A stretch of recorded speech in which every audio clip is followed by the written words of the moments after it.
Hogy lett látható a láthatatlan madárfotós? A sikerhez szükség volt minden türelmünkre, minden tudásunkra és minden természetfilmes tapasztalatunkra.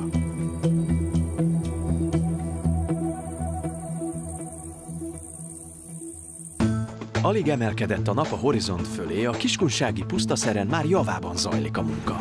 Az utánfutós tolatás csupán bemelegítés egy sokkal nehezebb mutatvány előtt. Talán beezőt ketten megemlék, és akkor erre kéne rá. Ez már is így keresztbe szerintem, ha már úgyis papírok nélkül menjünk, akkor mindegy.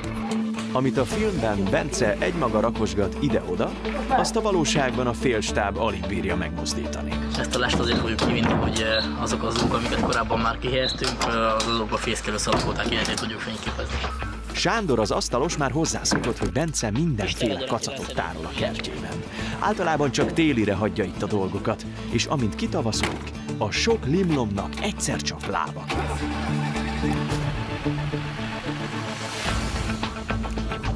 Irány a természet. Ez durva, hogy 5 évvel ezelőtt ezzel a kocsival építettem fel az összes lest. Simán venni az 5-et, és csak nem raktak bele 5. sebességet. Ez már a doboztál hagyjuk. Nem kicsit mozog. Pusztaszerről fél órányi autózás után megérkezünk a szalakóták élőhelyére. Magyarországi állomány az jelenleg 1000 pár fölött van. Csak ez a puszta, amit itt be lehet most látni mellettünk, a tavalyi évben 55 pár szalakóta fészkelt. Most még nem látni a madarakat, pedig itt vannak a környéken. A szalakóták megérkeztek Afrikából, és most költőhelyet keresnek.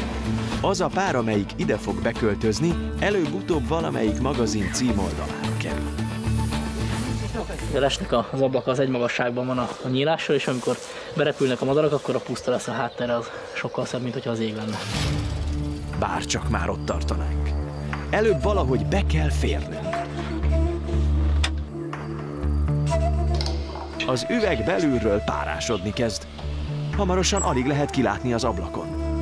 Semmi kétség, a mobil lest nem ekkora csapatnak tervezték.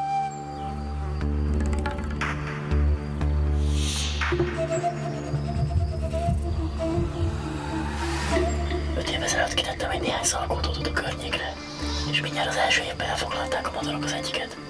Azóta 3 pár fészkel sikeresen azokban a dugban, amiket a tanya környékén helyeztünk ki. De a tojásrakás még odébb van. Előbb következik egy másik fontos momentum, a családalapítás.